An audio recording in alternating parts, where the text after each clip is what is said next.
2 ராஜாக்கள் 4ஆம் அதிகாரம் 13வது வசனத்திலிருந்து வாசிக்கலாமா? அவன் கேயாசியை பார்த்து,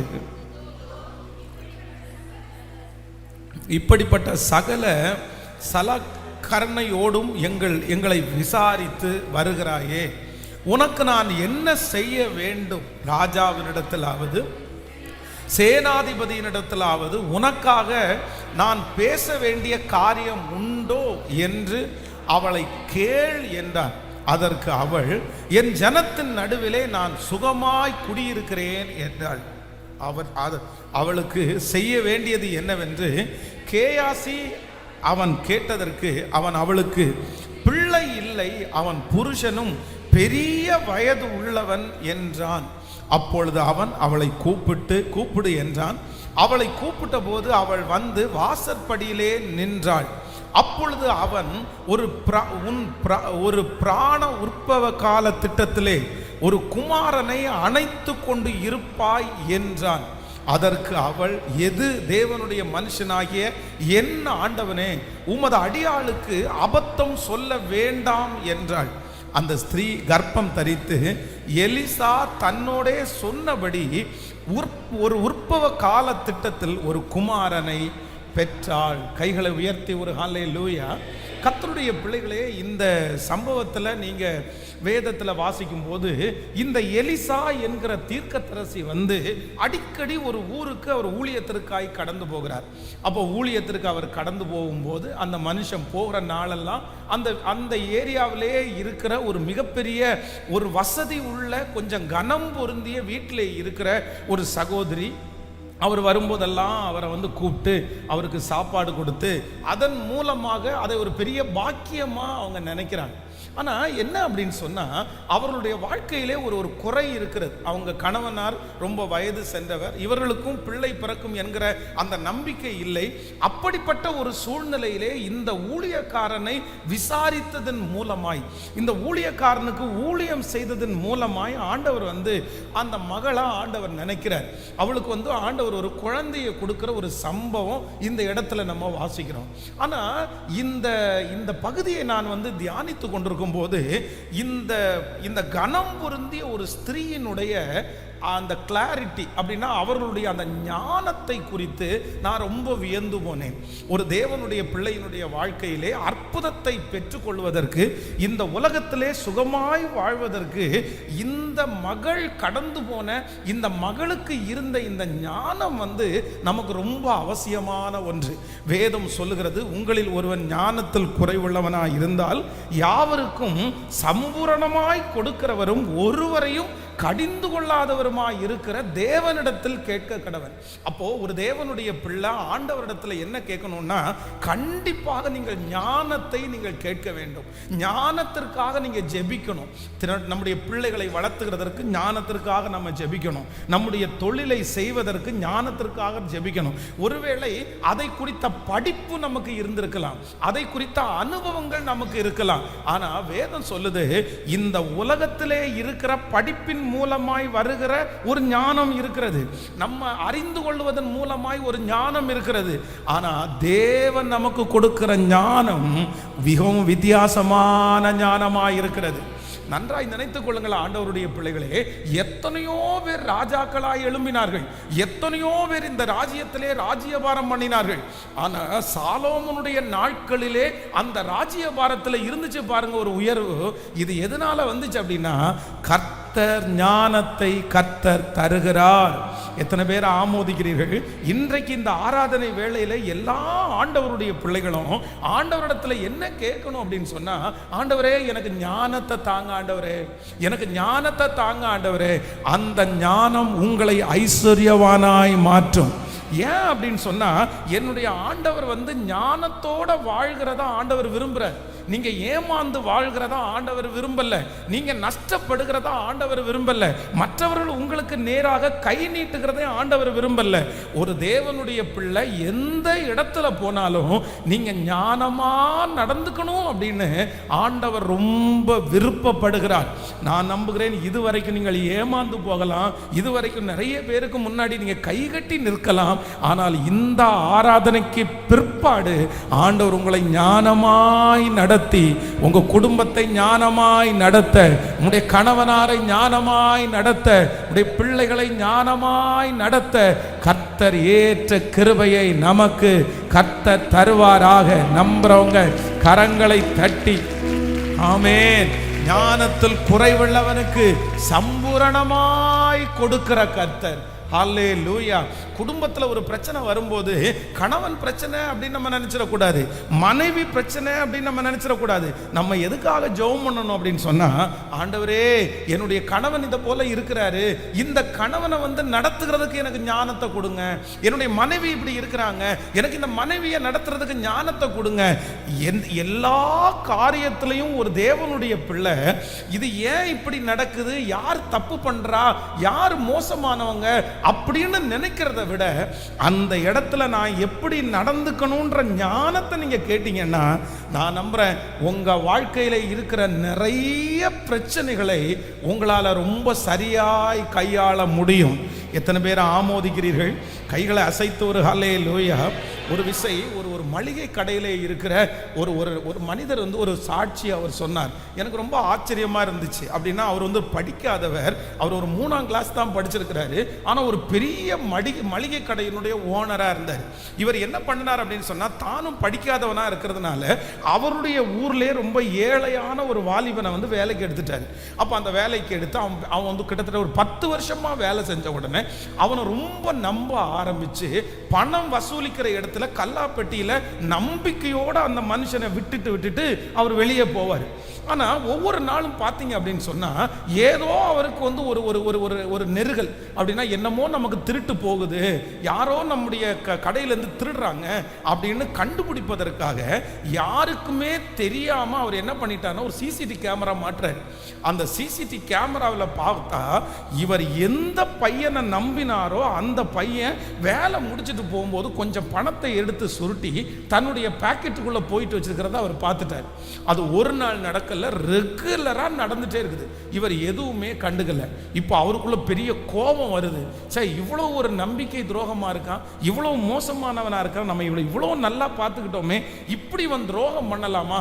இவனை வேலையை விட்டு துரத்தணும், இவன் பேர்ல ஒரு திருடன் அப்படின்னு நம்ம சொல்லணும், இவனை ஜெயில போட்டுறணும், இவனை போலீஸ்ல பிடிச்சு கொடுக்கணும். இந்த மாதிரி எண்ணங்கள் எல்லாம் ஓடும்போது சரி, நம்ம எதுவும் செய்யறதுக்கு முன்னாடி ஆண்டவருடைய சமூகத்தில் இதை எப்படி கையாளணுன்ற ஞானத்தை கேட்போன்னு சொல்லி ஜெபம் பண்றது உட்கார்ந்தாராமா. ஜெபம் பண்ணும்போது உட்காரும்போது ஆண்டவர் பேசினாராமா, இல்லப்பா நீ அந்த மனுஷனை பழி வாங்காத, அந்த பையனுக்கு நீ எதையுமே செய்யாத, நீ அமைதியா அன்பா பேசி வேற வேலைக்கு அனுப்பிவிடுன்னு சொல்றது மாதிரி மனசுல தோணுன உடனே இவர் போய் அந்த தம்பியை கூப்பிட்டு, இல்லப்பா இனி கல்லாப்பட்டியில் நானே உட்காரலான்னு நினைக்கிறேன், வியாபாரமும் கொஞ்சம் கம்மியா இருக்கு, அதனால நீ வேற எங்கேயாவது வேலையை பார்த்து போன்னு சொல்லி எதையுமே எக்ஸ்பிரஸ் பண்ணாம அமைதியா அந்த பையனை அனுப்பி விட்டார். அவன் போயிட்டான். இவன் திருடுனான்னு சொல்லி இவருக்கு மட்டும்தான் தெரியும், அவனுக்கு திருடுனேன்னு கூட அவர் காமிச்சுக்கல. ஆனாலும் இவருடைய மனைவிட்ட சொன்ன உடனே அவங்களுக்கு ஆதங்கம் தாங்கவே இல்லையாமா. எப்படி அவனை அப்படி அனுப்புனீங்க, நீ எப்படி அனுப்பலாம் அப்படின்னு சண்டை போட்டாங்களாம். இல்ல ஆண்டவர் என்ன அப்படிதான் டீல் பண்ண சொன்னாரு, கண்டிப்பா அதுல ஒரு நன்மையை ஆண்டவர் வச்சிருப்பார் அப்படின்னு இவர் சொன்னாராமா. பல ஆண்டுகள் தாண்டினது. ஒரு விசை இந்த அரிசிக்கு டிமாண்ட் வந்துச்சு. சாப்பாட்டு அரிசி எங்கு பார்த்தாலும் ரொம்ப அதிகமான விலைக்கு விற்கப்படுகிற ஒரு சூழ்நிலை. அப்போ நம்முடைய இந்த தமிழ்நாட்டில இருந்து நார்த்தில் ஒரு இடத்துல அந்த அரிசி கம்மியாக கிடைக்கிறது மாதிரி ஒரு பேச்சு அடிபட்டுச்சாமா. ஆனால் இவருக்கு அந்த ஹிந்தி பேச தெரியாது, அந்த கடையை பற்றி எதுவுமே தெரியாது.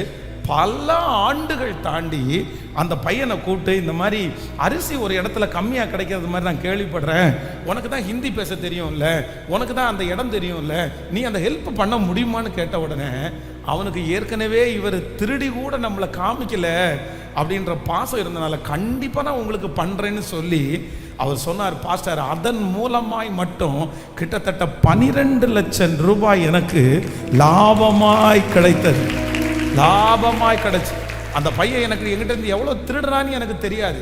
அப்படி ஒருவேளை அவன் திருடி இருந்தா கூட 1,00,000 ரூபாய் 2,00,000 ரூபாய்க்கு மேல அவன் திருடி இருக்கிறதுக்கு வாய்ப்பே இல்லை. ஆனா ஆண்டவரிடத்துல ஞானத்தை கேட்டு அந்த பிரச்சனையை எப்படி கையாளணும்னு கேட்டதுனால ஆண்டவர் அதை சமாதானமாய் கையாளுவதற்கு எனக்கு ஞானத்தை கொடுத்ததுனால எனக்கு போனது 1,00,000 2,00,000, ஆனா கர்த்தர் எனக்கு கிடைக்க பண்ணினது அந்த மகன் மூலமாய் அவ்வளவு பெரிய லாபத்தை கர்த்தர் எனக்கு கிடைக்க பண்ணினார். அப்போ ஆண்டவருடைய பிள்ளையே, அவர் படித்தது 3ஆம் கிளாஸ் தான், அவருக்கு எதுவுமே தெரியாதது தான். ஆனா ஞானம் என்கிற ஒன்றை கேட்ட உடனே ஆண்டவர் அந்த பிள்ளையை கர்த்தர் கிருபையாய் தப்புவித்தார். அதனால ஒவ்வொரு வாலிப தம்பியும் ஒவ்வொரு வாலிப தங்கச்சியும் எந்த சூழ்நிலைக்குள்ள போனாலும் நீங்க ஆண்டவரிடத்துல என்ன கேட்கணும் அப்படின்னு சொன்னா, ஆண்டவரே எனக்கு இதை கையாள, ஆண்டவரே எனக்கு இதை நடத்த, ஆண்டவரே இதை எனக்கு கொண்டு போகிறதற்கு எனக்கு கிருபையாய் ஒரு ஞானத்தை கர்த்தர் தருவீராக. கைகளை அப்படியே மேல உயர்த்தி சத்தமாய் ஆண்டவரிடத்துல சொல்லும், எனக்கு இதை கையாள தெரியல ஆண்டவரே, இதை எப்படி கொண்டு போகணும்னு எனக்கு தெரியல ஆண்டவரே, இந்த பிள்ளையை எப்படி வளர்த்தணும்னு எனக்கு தெரியல ஆண்டவரே, இந்த சூழ்நிலையை தாண்டுவதற்கு எனக்கு பலன் இல்லப்பா. ஆனா இப்போ ஆண்டவரே என்னுடைய கரங்களை உயர்த்தி நான் கேட்கிறேன், இதை ஞானமாய் நடத்துவதற்கு சத்தமா ஆண்டவர் ஒரு பெரிய ஞானத்தினால் உங்களை நிரப்ப போகிறார். ஞானத்தினால் ஆண்டவர் நிரப்ப போகிறார். சொல்லுங்க, உங்களில் ஒருவன் ஞானத்தில் குறைவுள்ளவனாய் இருந்தால் கேட்டால் தருவேன் என்று வாக்கு கொடுத்தாரே, இப்பொழுது ஆண்டவரே இந்த கூட்டத்துக்கு பிற்பாடு, இந்த ஆராதனைக்கு பிற்பாடு என் பிள்ளையினுடைய பேச்சு வித்தியாசமா இருக்கணும், நடக்க வித்தியாசமா இருக்கணும், அணுகுமுறை வித்தியாசமா இருக்கணும்.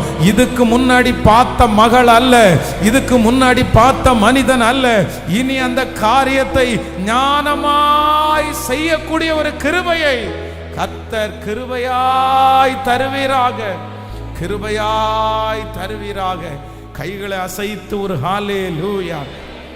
எந்த பிரச்சனை வந்தாலும் நீங்க ஞானமாய் கையாளுவீர்களே ஆனால் அது ரொம்ப பெருசா மாறவே மாறாது, அது ஒரு பெரிய சமாதானத்திற்கு நேராய் நடத்தும். அப்போ நான் இந்த வேத பகுதியை வாசிக்கும் போது இந்த மகளுடைய ஒரு ஞானத்தை நான் ரொம்ப ஆச்சரியமா, அதனுடைய ஒரு சில காரியத்தை மட்டும் உங்களோடு பேசி உங்களுக்காக நான் ஜெபிக்க ஆசைப்படுகிறேன். வாசிக்கலாமே, ஒரு வசனத்தை வாசிக்கலாம்.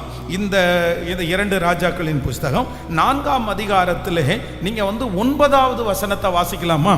4ஆம் அதிகாரம் 9வது வசனத்தை வாசிக்கலாம். அவள் தன் புருஷனை நோக்கி, இதோ நம்மிடத்தில் எப்போதும் வந்து போகிற தேவனுடைய மனுஷனாகிய இவர் பரிசுத்தவான் என்று காண்கிறேன். நாம் மெத்தையின் மேல் ஒரு சிறிய அறை வீட்டை கட்டி அதிலே அவருக்கு ஒரு கட்டிலையும் ஒரு மேஜையையும் நாற்காலியையும் குத்து விளக்கையும் வைப்போம், அவர் நம்மிடத்தில் வரும்போது அங்கே தங்கலாம் என்றான். கவனிங்க ஆண்டவருடைய பிள்ளைகளே, இவர் ஒரு ஊழியக்காரர். அப்படின்னா இவர் எலியா ஒரு பெரிய தேவனுடைய மனுஷன். எலியாவனுடைய கைக்கு தண்ணீர் வார்த்தவர் தான் யார் அப்படின்னா இந்த எலிசா. ஆனா எலியா எடுத்துக்கொள்ளப்படும் போது உனக்கு என்ன வேணும்னு கேட்டா, உங்களிடத்தில் இருக்கிற வரம் எனக்கு எப்படி வேணுமாமோ, ரெட்டிப்பாக வேண்டுமாமா. நல்லா கவனிச்சுங்க, எலியாவையும் உங்களுக்கு தெரியும், எலிசாவையும் உங்களுக்கு தெரியும். இவங்க 2 பேருமே யார் அப்படின்னா மிகப்பெரிய ஊழியக்காரர்கள். அவர்கள் கைகளுடைய அசைவுகளினால் அற்புதம் நடக்குது, அவங்க வாயை திறந்து பேசினா அற்புதம் நடக்குது. இவங்க 2 பேருடைய ஊழியமுமே ரொம்ப பெரிய ஊழியம்.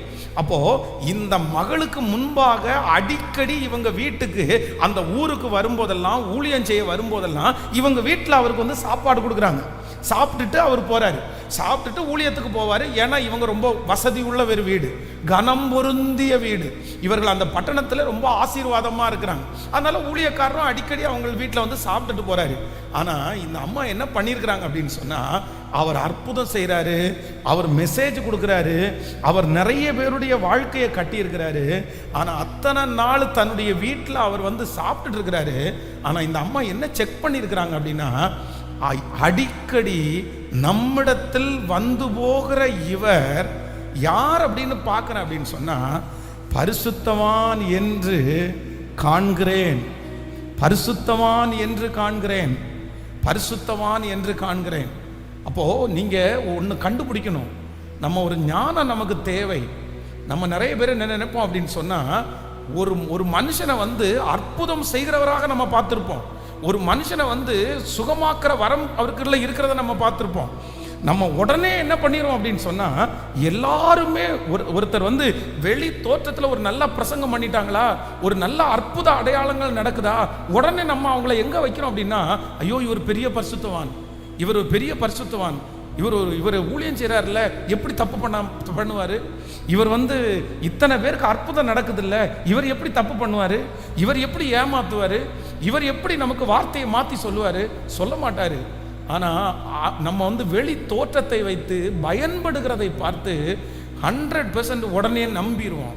ஆனால் இந்த ஸ்திரீ என்ன பண்ணுறாங்க அப்படின்னு சொன்னால், அவங்க செக் பண்ணுறாங்க, யார் அப்படின்னா அற்புதம் இருக்கட்டும், அவர் பிரசங்கம் பண்ணட்டும், அவர் என்ன வேணாலும் செய்யட்டும், ஆனால் நான் அவரை செக் பண்ணுவேன். என்ன செக் பண்ணுவோம் அப்படின்னு சொன்னால், அடிக்கடி நம்மிடத்தில் வந்து போகிற இவர் பரிசுத்தவான் என்று காண்கிறேன், பரிசுத்தவான் என்று காண்கிறேன். அதற்கு பிறகுதான் தன்னுடைய கணவனாரிடத்தில் போய், இல்லை நம்ம அற்புதம், இவர் மூலமாக எவ்வளோ அற்புதம் நடக்குது, நம்ம வீட்டு மொட்டை மாடியில் ஒரு ரூம் கட்டி கொடுத்துருவோமா, அதில் வந்து ஒரு சேர் ஒரு கட்டிலெல்லாம் போட்டுருவோமா, இவர் மூலமாக எவ்வளோ பேர் ஆசீர்வதிக்கப்படுறாங்க, நமக்கு ஒன்று பண்ணிடுவோமா அப்படின்னு கேட்கல. எதுக்கு அப்புறம் அவங்க வீடு கட்டுறாங்கன்னா, எதுக்கு அப்புறம் அவருக்கு ரூம் போடுறாங்க அப்படின்னா, என்னைக்கு அவரை பரிசுத்தவான் என்று கண்டார்களோ அதற்கு பிறகுதான் அவருக்கு ரூம் கட்டணும்னு அவங்க தன்னுடைய கணவனிடத்தில் சொல்றாங்க. அப்போ ஆண்டவருடைய பிள்ளைகளே, ஒரு ஞானத்தை ஆண்டவரிடத்தில் கேளுங்க. ஆண்டவரே, எப்பேற்பட்ட மனிதனா இருந்தாலும், எப்பேற்பட்ட மனுஷியா இருந்தாலும், நான் என்ன கண்டுபிடிக்கணும் அப்படின்னு சொன்னா, அவங்க பரிசுத்தவானா பரிசுத்தவாட்டியான்னு நான் கண்டுபிடிக்கணும். ஆமேன் சொல்லுங்கள். எத்தனை பேர் ஆமோதிக்கிறீர்கள்? மற்றபடி வெளி தோற்றத்தை வைத்து நம்ம வந்து ஒரு மனுஷனுக்கு வந்து நம்ம வந்து உதவி செய்ய முடியாது, ஒரு மனுஷனிடத்துல போய் நம்ம அடைக்கலம் தேட முடியாது. இதே போல விழுந்து கிடக்கிறவர்கள் நிறைய பேர் விழுந்து கிடக்கிறார்கள். அவ்வளவுதான். அற்புதத்தை நிறைய பேருக்கு இன்னைக்கு என்னன்னா, அற்புதத்தை பார்த்துட்டாங்களா, அற்புதத்தை பார்த்த உடனே நிறைய பேர் விழுந்துருவாங்க. நிறைய பேர் வார்த்தையை பார்க்குறாங்களா, அந்த தோரணையை பார்க்குறாங்களா, உடனே விழுந்துருவாங்க.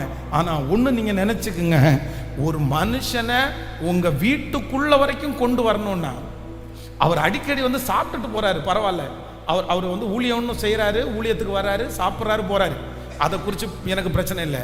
ஆனால் என்னுடைய வீட்டுக்கு மேலே ஒரு ரூம் எடுத்து நான் தங்க வைக்கணும்னு முடிவெடுத்தா, நான் முதல்ல எங்கே செக் பண்ணுவேன் அப்படின்னு சொன்னால், அவர் பரிசுத்தவானா, அவர் பரிசுத்தவானா. உங்கள் வீட்டில் சிலர் ஒருவேளை சொந்தக்காரங்க ஒரு நாள் வந்து சாப்பிட்டுட்டு போகலாம், சிலர் ஒரு 10 நாள் ஒரு 2 மாதத்துக்கு ஒரு டைம் வந்துட்டு போகலாம். அவர்களை கூட சில நேரத்தில் வந்து சரி ஓகே ஒரு வந்துடுறாரு உதவி செஞ்ச விட்டுருவோம். ஆனால் உங்கள் வீட்டில் நெருக்கமான உறவுக்கு நேராய், நெருங்கிய உறவுக்கு நேராய் உங்கள் வீடு வரைக்கும் வருவார், உங்கள் ரூம் வரைக்கும் அவரால் வர முடியும். அப்படி நீங்கள் உங்கள் வீட்டுக்குள்ளே கொண்டு வருகிற ஒரு மனுஷனுக்கு என்ன இருக்கணும்னு நீங்கள் நினைக்கணும் அப்படின்னு சொன்னால், அந்த மனுஷன் பரிசுத்தவானான்னு நீங்கள் கண்டிப்பாக செக் பண்ணணும். அந்த மனுஷி பரிசுத்த வாட்டியான்னு நீங்கள் கண்டிப்பாக செக் பண்ணணும். ஏன் அப்படின்னா வேதம் சொல்லுகிறது, அந்நிய நுகத்திலே அவிசுவாசிகளுடன் பிணைக்கப்படாதிருப்பீர்களாக, ஒளிக்கும் இருளுக்கும் ஐக்கியமே சம்பந்தமே இல்லை. ஹல்லேலூயா. கைகளை உயர்த்தி ஒரு ஹல்லேலூயா. முதல்ல ஒரு தேவனுடைய பிள்ளை ஒரு நபரை எப்படி நீங்க செக் பண்ணணும் அப்படின்னு சொன்னா, பரிசுத்தவானா, பரிசுத்தவானா. அந்த பரிசுத்தவான் என்கிற ஒரு நபரை நீங்க கண்டுபிடிச்சு உங்க வீட்டில் அவங்க ஜெபம் பண்ணாங்கன்னா, கண்டுபிடிச்சு உங்க வீட்டுக்கு அவங்க ஆசீர்வாதமா இருந்துட்டாங்கன்னா, நிச்சயமா சொல்றேன், இந்த அம்மாவுக்கு எவ்வளவு பெரிய ஆசீர்வாதம் உண்டானதோ அந்த ஆசீர்வாதத்தை கர்த்தர் உங்களுக்கும் தருவதற்கு ஆண்டவர் வல்லவராய் இருக்கிறார். ஆமென். கையை மேலே உயர்த்தி, கைகளை உயர்த்தி ஆண்டவரிடத்துல கேளுங்க. ஆண்டவரே, வெளி தோற்றத்திற்கு நல்லவராக இருக்கலாம், ரொம்ப பேச்சு திறமை உள்ள ஆளாக இருக்கலாம், ஆனா அந்த மனுஷன் கர்த்தரோட நடக்கிற மனுஷனா, அந்த மனுஷன் ஒரு பரிசுத்தவானா, அந்த மனுஷன் பொய் பேசாதவனா இருக்கிறானா, அப்படி அறிந்து கொள்ளக்கூடிய ஒரு ஞானத்தை சொல்லுங்க எல்லாரும் முழு இருதயத்தோட கேளுங்க. அப்பா, அப்படிப்பட்ட ஒரு ஞானத்தை கர்த்தர் எங்களுக்கு தருவீராக. முழு பலத்தோட கேளுங்க. நீர் ஞானத்தை எங்களுக்கு தருகிறவர். மனிதர்களை கண்டுபிடிக்கக்கூடிய ஒரு ஞானத்தை கொடுங்க ஆண்டவரே. மனிதர்களை கண்டுபிடிக்கக்கூடிய ஒரு ஞானத்தை கொடுங்க ராஜா. அப்படிப்பட்ட அசுத்த மனிதர்களை ஆண்டவரே, கெட்ட மனிதர்களை எங்களுடைய வீட்டிலே நாங்கள் கொண்டு வராதபடி ஆண்டவர் எங்களை காப்பாற்றுவீராக. சத்தத்தை உயர்த்தி முழு பலத்தோடு இயேசுவே, அப்படிப்பட்ட ஒரு ஞானத்தை கர்த்தர் எங்களுக்கு கிருபையாய் கேளுங்க. கேட்கிற எவனும் பெற்றுக்கொள்ளுகிறான், கேட்கிற எவனும் பெற்றுக்கொள்ளுகிறான். ஆண்டவர் அந்த ஞானத்தை கர்த்தர் தருகிறார். கைகளை உயர்த்தி, அப்பா, அந்த மனிதர்களை எனக்கு கண்டுபிடிக்கக்கூடிய கிருபை, மனிதர்களுடைய ஆவிக்குரிய குவாலிட்டியை கண்டுபிடிக்கக்கூடிய ஒரு கிருபையை கர்த்தர் இன்றைக்கு இப்பொழுது இந்த ஆராதனை வேளையிலே எனக்கு நீர் தருகிறதற்காக கேளுங்க. அப்பா, நீர் தருகிறதற்காக உமக்கு ஸ்தோத்திரம், ஸ்தோத்திரம், ஸ்தோத்திரம். மறைவான கண்ணிகளுக்கு எங்களை விலக்கி ஆண்டவரே மீட்கிறதற்காக உமக்கு ஸ்தோத்திரம் ஆண்டவரே. ஸ்தோத்திரம்பா, ஸ்தோத்திரம்பா. ஹல்லேலூயா. கைகளை அசைத்து ஒரு ஹல்லேலூயா சொல்லலாம். கவனிங்க, நம்முடைய டீப்பான ஒரு உறவுக்குள்ள, ஒரு நெருக்கமான உறவுக்குள்ள, ஒரு ஆலோசனையை கேட்கிற அளவுக்கு ஒரு உறவுக்குள்ள ஒரு பர்சனை நம்ம செலக்ட் பண்ணோம்னா அந்த மனுஷனுடைய குவாலிட்டியை அறிஞ்சிக்கக்கூடிய ஒரு ஞானம் நமக்கு கண்டிப்பாக அவசியமான ஒன்று. ஆமென். நீங்க தாவீதை குறித்து வேதம் சொல்லுகிறது, தாவீதனுடைய பிள்ளை அம்னோன். இந்த அம்னோனுக்கு ஒரு ஒரு ஒரு ஒரு ஃப்ரெண்ட் இருக்கான் பாருங்களேன், நண்பன் இருக்கான் பாருங்களேன். இந்த நண்பன் வீட்டுக்குள்ள வர்றான். வீட்டுக்குள்ள இவன் மெலிஞ்சு போய் இருக்கிறத அவன் பார்க்கறான். என்னப்பா, நாளுக்கு நாள் நீ மெலிஞ்சு போற. உடனே இந்த மகன் தன்னுடைய இருதயத்தில் இருக்கிறது எல்லாத்தையும் தன்னுடைய ஃப்ரெண்ட்ட சொல்றான். அந்த ஃப்ரெண்டு பாருங்க எப்படிப்பட்ட நண்பன் அப்படின்னு சொன்னா, அவனை ஒரு தப்பான விதத்தில் ஆலோசனை கொடுக்குறான், தவறான விதத்தில் ஆலோசனை கொடுக்குறான். ஒரு கடிந்து கொள்ளுதலே இல்லை. அந்த இடத்துல நீ என்ன நினைச்சிட்டு இருக்கிற, நீ இப்படி பண்ணலாமா? உண்மையான உறவு, உண்மையான அன்பு, நம்ம தப்பு ஒன்று பண்ணும்போது கண்டிப்பாக இது தப்பு அப்படின்னு நம்மளை கண்டிக்கும். நம்ம தவறு செய்யும் போது நம்முடைய தவறு இல்லை, பரவாயில்ல அப்படின்னு ஒருத்தங்க சொல்லுவாங்கன்னா, நான் நம்புறேன் கண்டிப்பாக அவங்க சரியான உறவாய் இருப்பதற்கு வாய்ப்பு, சொல்லுங்க, கண்டிப்பாக வாய்ப்பு இல்லை, கண்டிப்பாக வாய்ப்பு இல்லை. தன்னோட தனக்கு ஆலோசனை கொடுக்கிற நபர் யார் அப்படின்னு ஞானமா பார்க்க தெரியாததுனால வேதம் சொல்லுகிறது, துஷ்டன் சாகிறது போல இந்த மனுஷன் செத்தானா இல்லையா, செத்தானா இல்லையா? அதனால ரொம்ப ஞானமா நடக்கணும். இந்த ஞானத்தை ஆண்டவருடைய பிள்ளைங்க கண்டிப்பா வாங்கணும். உங்க வீட்டுக்குள்ள ஒருத்தர் காலடி எடுத்து வைக்கிறாரா, உங்க பிசினஸ்ல ஒருத்தர் பார்ட்னர்ஷிப்பா வராரா, இல்லைன்னா உங்களுடைய வாழ்க்கையோட நெருக்கமா 10 பேரை பார்க்குறோம் பிரதர், ஹாய் சொல்றோம், பிரைஸ் தி லார்ட் சொல்றோம், இது வேற. ஆனா உங்களிடத்துல நெருங்கிய சர்க்கிளா ஒரு பர்சனை நீங்க கொண்டு வரணும் அப்படின்னு சொன்னா, நீங்க செக் பண்ணாம என்ன பண்ணக்கூடாது? கேட்கல, சத்தமா சொல்லுங்க. அவங்களுடைய வெளி தோற்றத்தை வச்சு நீங்க என்ன பண்ணக்கூடாது? இல்ல, நிறைய பேர் சொல்லலையே. நான் சொல்றது உங்களுக்கு புரியுதா? நான் உங்களுக்கு சொல்றது புரியுதா? உங்களுடைய நெருக்கமான உறவிலே இருக்கிற ஒரு நபர், நீங்க அவங்கள என்ன பண்ணணும்னா, நீங்க செக் பண்ணணும். அவர் ஊழியக்காரனா இருந்தா கூட வாயில வர மாட்டேங்குது, செக் பண்ணணும். இந்த அம்மா தன்னுடைய இவர் எவ்வளவு பெரிய ஊழியக்காரர், நீங்களும் நானுமா இருந்தா என்ன பண்ணுவோம்? இவ்வளவு பெரிய அற்புதம் அந்த ஊழியக்காரன் மூலமா நடக்குது, நம்ம வீட்டுக்கு வந்தா போதும்னு நினைப்போம். ஒரு ரூமா 10 ரூம் கட்டி தரேன் சார், ஒரு கட்டிலா 10 கட்டில் போடுறேன் சார், நான் உங்களுக்கு எல்லாத்தையும் ஆர்டர் பண்ணி நீங்க வந்திருந்தா போதும் அப்படின்னு நினைப்போம். ஆனா இல்ல, வெயிட் பண்ணுங்க, மேல மாடி காலியா தான் இருக்குது, அங்க ஒரு ரூம் எடுக்கக்கூடிய பணம் என் கையில இருக்குது, ஆனா வெயிட் பண்ணுங்க. ஏன் அப்படின்னா, அடிக்கடி நம்மிடத்தில் வந்து போகிற இவர் பரிசுத்தவான் என்று வரம் செயல்படலாம், நிறைய பேருக்கு வார்த்தை செயல்படலாம், எல்லாம் இருக்கலாம், ஆனால் பரிசுத்தோன்ற குவாலிட்டி நிறைய பேருக்குள்ள இருக்காது. ஆனால் நம்மிடத்தில் நெருங்குறவர்கள் யாரா இருக்கணும் அப்படின்னு சொன்னால் பரிசுத்தத்திற்கு முக்கியத்துவம் கொடுக்கிறவர்கள். ஹல்லேலூயா, ஹல்லேலூயா. இயேசு இயேசுன்னு பேசின உடனே நம்பிடக்கூடாது. அல்லேலூயான்னு சொன்ன உடனே நம்பிடக்கூடாது. கர்த்தர் பெரியவர்னு சொன்ன உடனே நம்பிடக்கூடாது. அற்புதம் செய்கிறவரை அற்புதத்தை பேசின உடனே நம்பிடக்கூடாது. இன்னைக்கு நிறைய பேர் ஃபேக்கா சாட்சி சொல்றவங்க கூட நிறைய பேர் இருக்கிறாங்க. ஃபேக்கா சாட்சி சொல்றவங்க. ஒரு விதத்துல சாட்சி சொல்றது சந்தோஷம், ஆனா இன்னொரு விதத்துல எதுக்கு தெரியுமா, தன்னுடைய முகம் தெரியணும்னு சாட்சி சொல்றவங்க இருக்கிறாங்க. தன்னுடைய பேரை பெருமைப்படுத்துறதுக்காக சாட்சி சொல்லணும்னு நினைக்கிறவங்க இருக்காங்க. பொல்லாத கூட்டங்கள் தேசத்தில் பெருகி கொண்டே இருக்கிறது.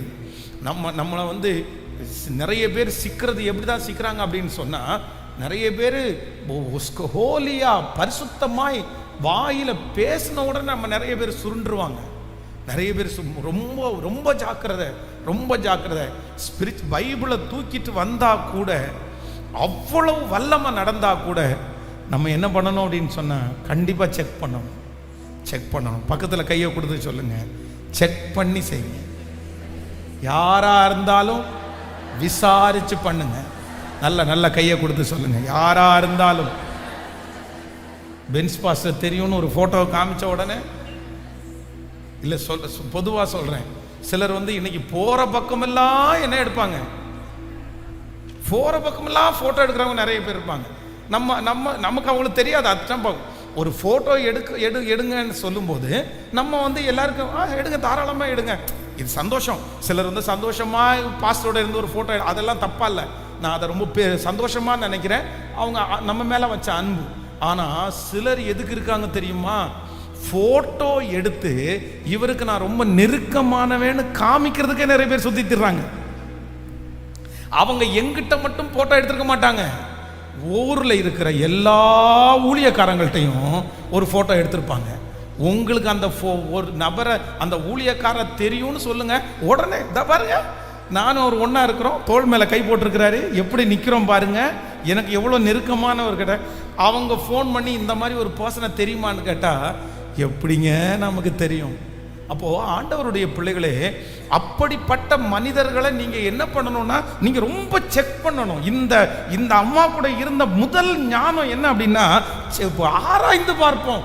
முதல்ல டைம் எடுத்து நம்ம செக் பண்ணுவோம். நம்ம வீட்டை கட்டி கொடுக்கறது அடுத்தது, நம்ம கட்டில் வாங்குறது அடுத்தது, நம்ம மேஜை போடுறது அடுத்தது. முதல்ல அவரை யாருன்னு செக் பண்ணுவோம்னா, அவர் உண்மையா ஆண்டவரோட நடக்கிறாரா, அவர் சொல்றதெல்லாம் உண்மைதானா, அவர் பரிசுத்தமானா, அந்த செக் பண்ற ஒரு எண்ணம் இருக்கு பாருங்களேன். அதனாலதான் அவங்களுக்கு தோல்வி இல்லை.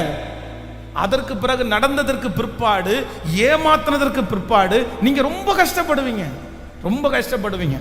சில இடங்களில் சில சொல்றதை கேட்டிருக்கேன், என்னுடைய வாழ்க்கையில் அதிகமாக என்னை ஏமாத்தினது கிறிஸ்தவங்க தான் அப்படின்னு சொல்லுவாங்க சிலர். எப்படி உனக்கு கிறிஸ்தவங்க ஏமாற்ற மாட்டாங்கன்னு சொல்லுவாங்க, எப்படி நீ மட்டும் ஏமாந்த அப்படின்னா, அவங்க கிறிஸ்துவனுடைய பேரை வைத்து ஏமாற்றுகிறவர்களாக இருக்கிறார்கள். கடன் கடன் கடன் கேட்பாங்க. ஒன்று நீங்கள் நினச்சிங்க, எந்த ஊழியக்காரனுடைய பேரை சொல்லி உங்கள்கிட்ட ஏதாவது சொல்கிறாங்கன்னா நீங்கள் ரொம்ப ஜாக்கிரதையாக இருங்க. நீங்கள் ரொம்ப ஜாக்கிரதையாக இருங்க. உண்மையாக இருக்கிறவர்கள் கண்டிப்பாக அப்படி சொல்ல, சத்தமாக சொல்லுங்க, கேட்கல, கண்டிப்பாக சொல்ல மாட்டாங்க. தெரியும், எனக்கு தெரியும், நான் போகிறேன், பாஸ்டர் எனக்கு பிடிக்கும், அங்கே சர்ச்சுக்கு தான் போகிறேன். ஆனால் பாஸ்டரை பார்த்து நீங்கள் எனக்கு பொண்ணு கொடுக்க வேண்டிய அவசியம், பாஸ்டரை பார்த்து நீங்கள் எனக்கு வேலை கொடுக்க வேண்டிய அவசியம், அதுதான் உண்மையான ஒரு தேவனுடைய பிள்ளை. ஹல்லேலூயா. பக்கத்தில் கையை பிடிச்சி சொல்லுங்க, கொஞ்சம் செக் பண்ணிக்கங்க. சிஸ்டர்ஸ் முதல்ல கை கொடுத்து சொல்லுங்க, கொஞ்சம் செக் பண்ணிக்கங்க. நீங்க முதல்ல செக் பண்ணிட்டு தான் யாருக்கு சொல்லணும். ஹலோ, காணிக்க கொடுக்கலாமா வேண்டாமா, வீடு கட்டி கொடுக்கலாமா வேண்டாமா, எப்படி சொல்லணும் நீங்க?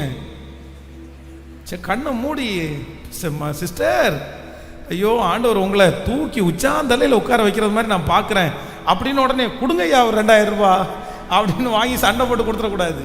என்ன பண்ணணும், நீங்க நலமானதை செக் பண்ணி, கொஞ்சம் வெயிட் பண்ணி, டெஸ்ட் பண்ணி பார்த்து, யார் இவர், என்ன பண்ணுறாரு, என்ன செய்கிறாரு, இவர் உண்மையானவரா? பிள்ளைக்கு கல்யாணம் பார்க்கும்போது சரி, பொண்ணுக்கு கல்யாணம் பார்க்கும்போது சொல்லி ரொம்ப அவசரப்படுத்துகிறாங்களா? கேர்ஃபுல், ரொம்ப கேர்ஃபுல்லாக இருங்க. நமக்குரியதை யாரும் அவசரப்படுத்த வேண்டிய அவசியம் இல்லை. நமக்குரியதை கர்த்தர் எத்தனை காலமானாலும் நமக்கு தருவதற்கு கர்த்தர் வல்லவராக இருக்கிறார்.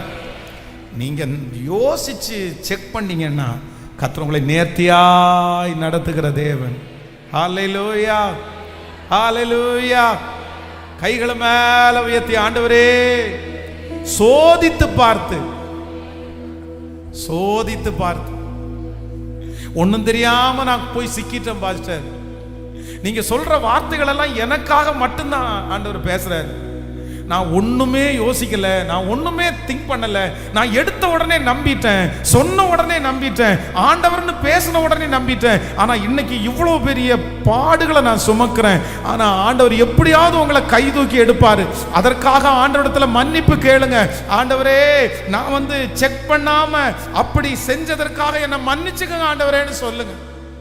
ஆனா இனி அந்த ஞானத்தை கர்த்தர் எனக்கு தாங்கப்பா, இனி அந்த ஞானத்தை கர்த்தர் எனக்கு தாங்கப்பா. சத்தத்தை உயர்த்தி, தகப்பனே, என்னுடைய கண்களை திறந்தருளும் சொல்லுங்க. எல்லாரும் கேளுங்க, என்னுடைய கண்களை திறந்தருளும்.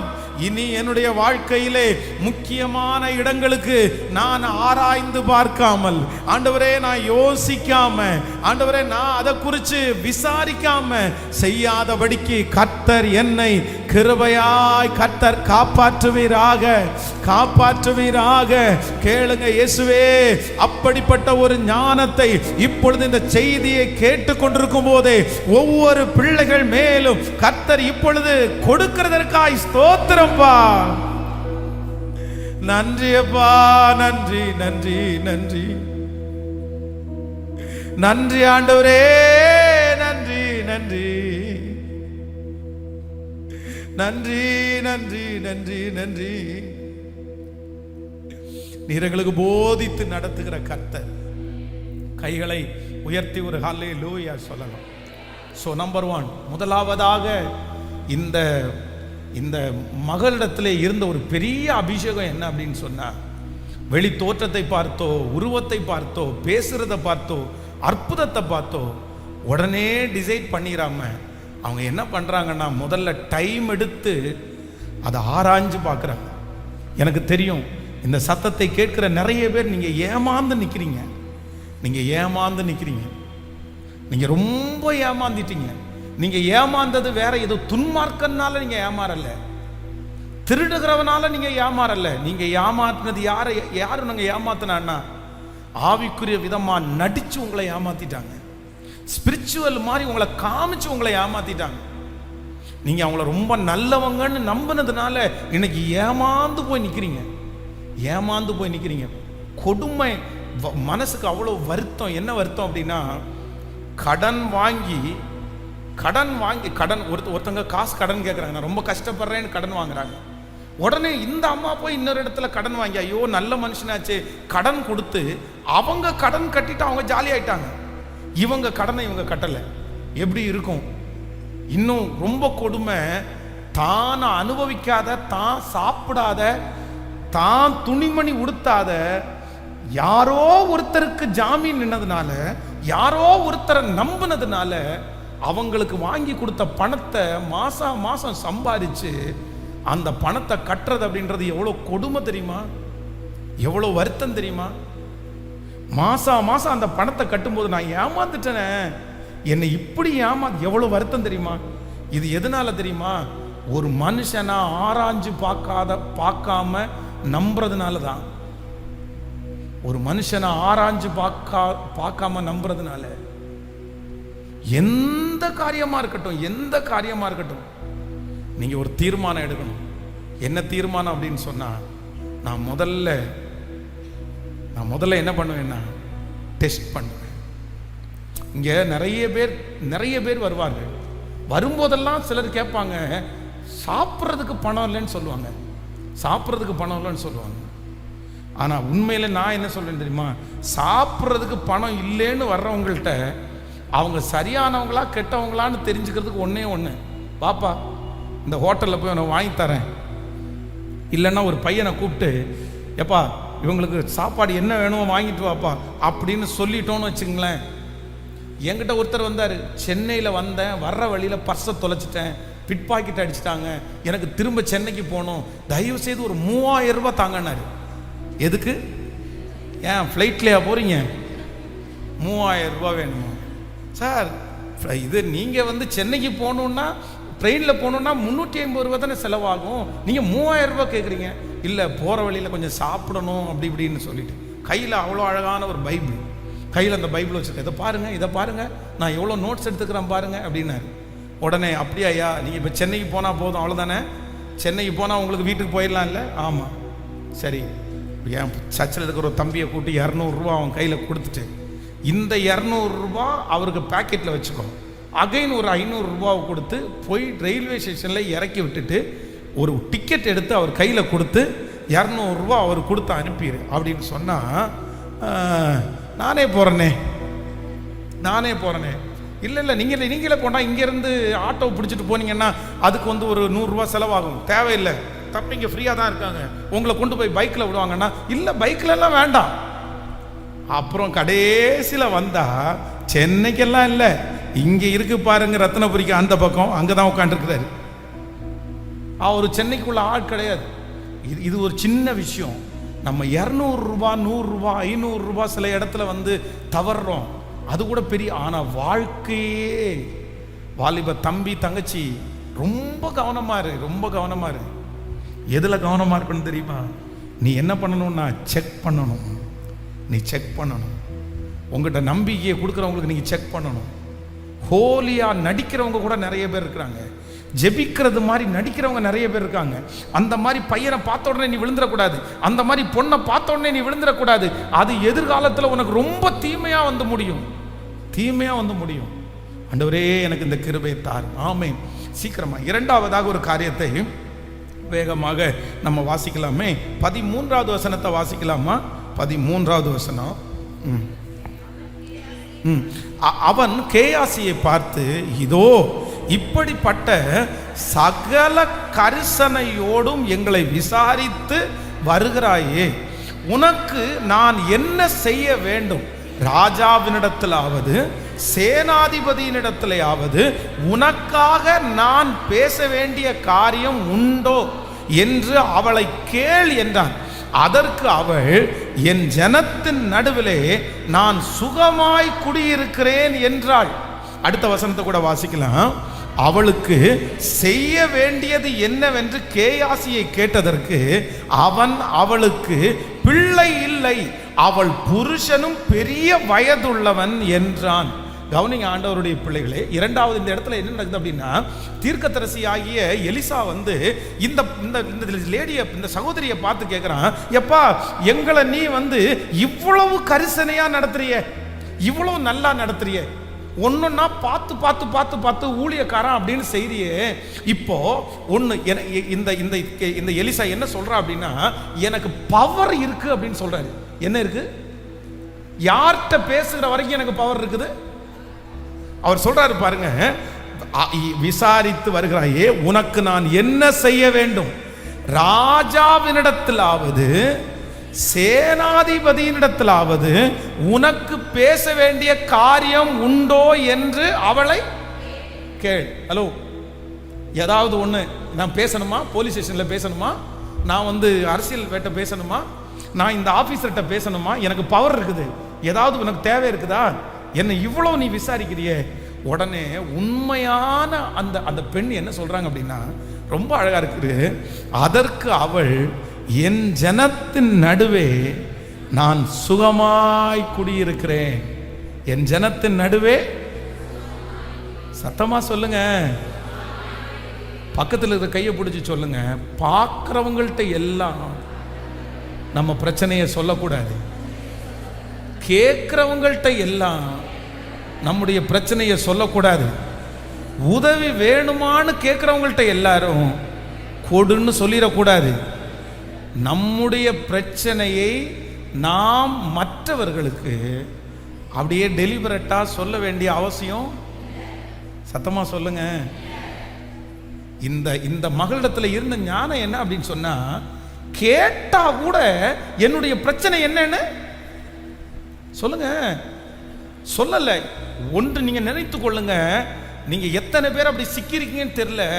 சில இடங்களில் சில மனிதர்கள் உங்களை எப்படி சிக்க வைப்பாங்கன்னா, உங்க பிரச்சனை என்னன்னு தெரிஞ்சுட்டாங்கன்னு வச்சுங்களேன், உங்க பிரச்சனையை தெரிஞ்சுக்கிறதுக்கு சிலர் ஆசைப்படுவாங்க. எதுக்கு ஆசைப்படுவாங்கன்னா, உங்க பிரச்சனை என்னன்னு தெரிஞ்சுட்டா உங்களை கைட் பண்றதுக்கு ரொம்ப வசதி, அழகா இருக்கும். ஈஸியா உங்களை வழி நடத்திடுவாங்க, உங்களை ஈஸியா அவங்க கைக்குள்ள கொண்டு வந்துருவாங்க. அப்போ இந்த மகளிடத்துல ஊழியக்காரரா இருந்தா கூட தான் இந்த பிரச்சனையில கடந்து போறேன்னு என்ன பண்ணல, சொல்லவே இல்லை. சொல்லி இந்த பெண்ணுக்கு இருக்கிற ஞானத்தை பாருங்க. பொதுவாகவே ஆண்களை விட பெண்கள் சிஸ்டர்ஸ் ஏதாவது ஒரு பிரச்சனை, என்ன சிஸ்டர் சோகமா இருக்கிறீங்க அப்படின்ற ஒரு வார்த்தையை கேட்டா போதும், அடுத்த நிமிஷம் அவ்வளோதான். A to Z 1942 இருந்து 2025 வரைக்கும் மொத்தமும் ஒப்பிச்சிடுறது. இப்படி ஆச்சு, இப்படி ஆச்சு, நேற்றைக்கு இப்படி நடந்துச்சு, அப்படி நடந்துச்சு, அவ்வளோதான், முடிஞ்சிருச்சு அத்தனை விஷயத்தையும். ஆனால் ஒன்று நினைத்து கொள்ளுங்கள், நம்முடைய வாழ்க்கையிலே இருக்கிற எல்லா குறைகளையும் எல்லா தேவைகளையும் எல்லாரிடத்திலும் சொல்ல வேண்டிய அவசியம் கேட்கல. அவங்களா சில நேரத்தில் ஆண்டவரே அதற்கான காரியத்தை கர்த்தரே அனுப்புவார். நீங்க சொல்லி சொல்லி சொல்லி உங்க பிரச்சனையை பெருசு பண்ணி விட்டுறாதீங்க. அதுக்கப்புறம் நிறைய பேர் என்ன பண்ணுவாங்க தெரியுமா, அந்த பிரச்சனையை வைத்து விட்டு இவங்க இந்த மாதிரி பிரச்சனையில் இருக்காங்க, இவங்க இந்த மாதிரி பிரச்சனையில் இருக்கிறாங்க. பாருங்க, எத்தனையோ பிள்ளைகளுடைய திருமண வாழ்க்கை தடைபட்டு இருக்குது, எத்தனையோ பிள்ளைகளுடைய அவங்களுடைய வீடு வாங்குற காரியம் தடைபட்டு இருக்குது.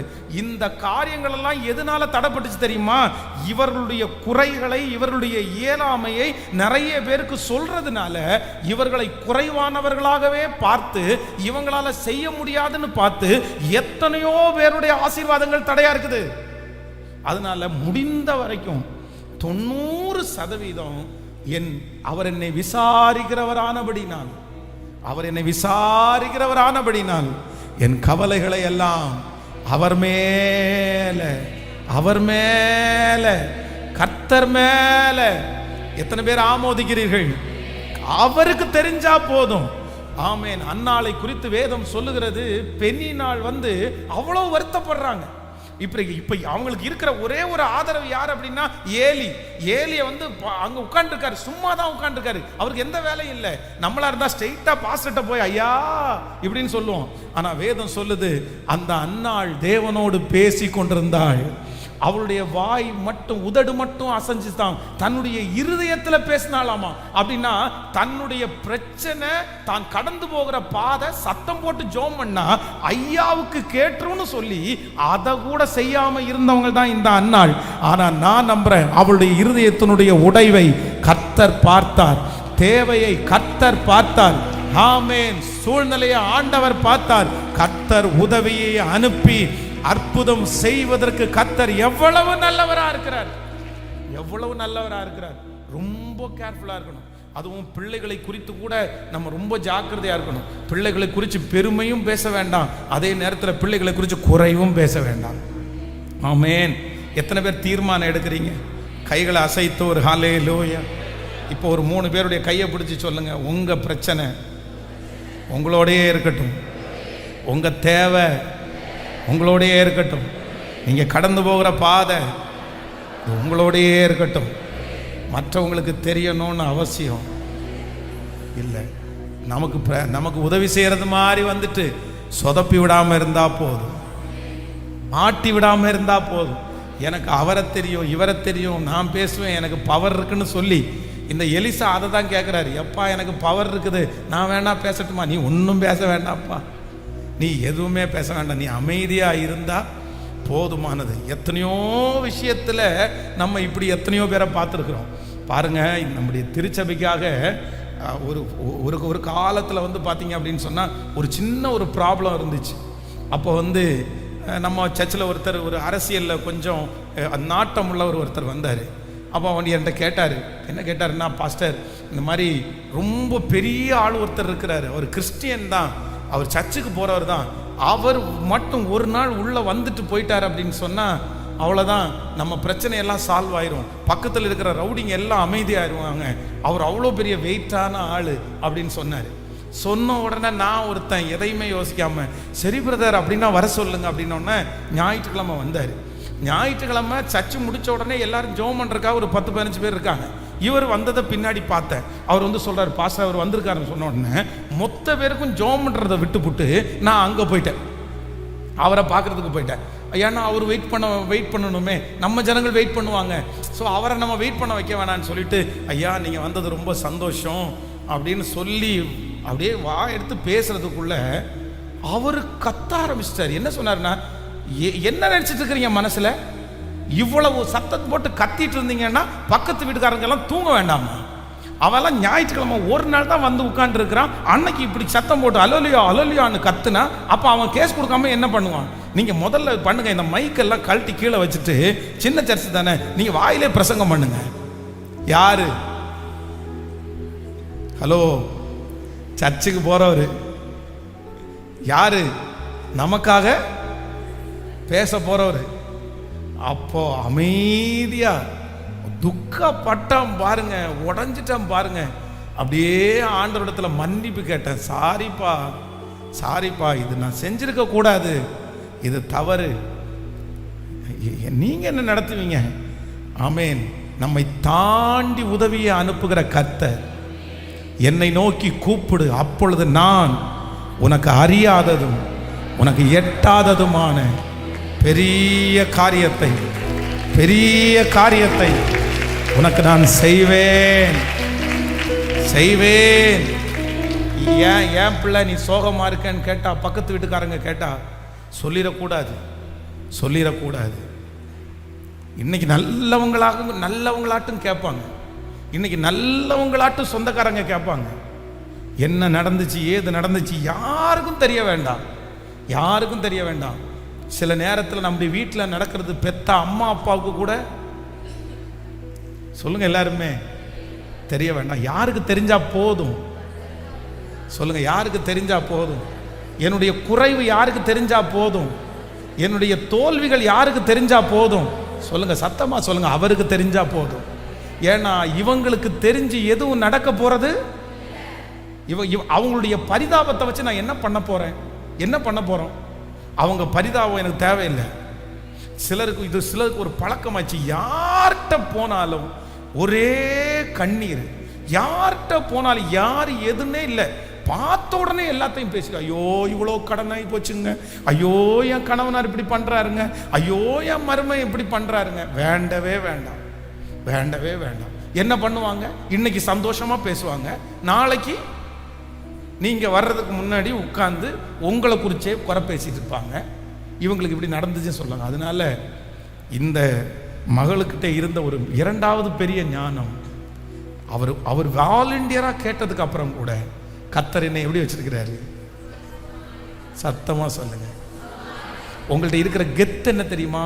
ஸ்பிரிச்சுவல் லைன்ல நீங்க ரொம்ப கெத்தா இருக்கிறது என்ன தெரியுமா? யார் உங்களை பார்த்து கேட்டாலும், அவ்வளவு துன்பத்தின் நடுவில் நடந்தாலும் உங்களை பார்த்து யாராவது ஒருத்தர் கேட்கும்போது, இல்லை பிரதர், கர்த்தர் என்னை எப்படி வச்சிருக்கிறாரு? சத்தமா சொல்லுங்க எல்லாருமே. இனி நம்ம என்ன சொல்ல போறோம்? நீங்க என்ன சொல்ல போறீங்க?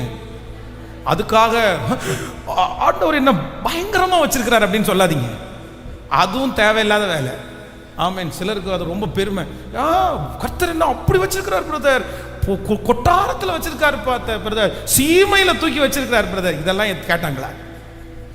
அது எதுக்கு சொல்லணும்? என்ன சீமையில தூக்கி வச்சிருக்கிறதும் சொல்ல வேண்டாம், கீழே போட்டு மிதிக்கிறதும் சொல்ல வேண்டாம். ஆமேன். அவர் மிதிக்கவும் செய்வார், தூக்கி தலை மேல வைக்கவும் செய்வார். எதையும் செய்வதற்கு அவருக்கு உரிமை உண்டு.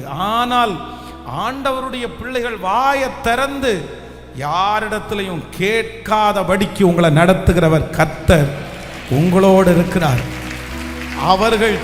அவர்கள் தெரிஞ்சிட்டு தான் செய்வாங்க.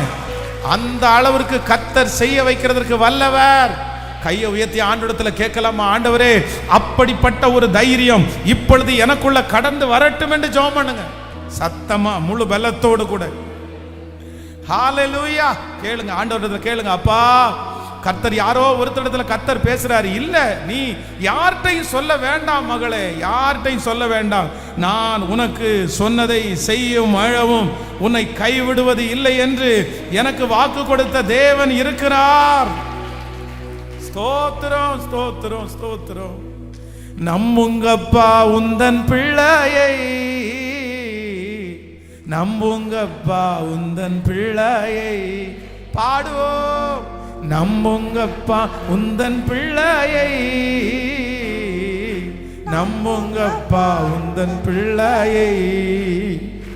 உம்மை பாடாத நாட்களும் இல்லையே, உம்மை தேடாத நாட்களும் இல்லையே. உம்மை பாடாத நாட்கள் இல்லையே, உம்மை தேடாத நாட்களும் இல்லையே.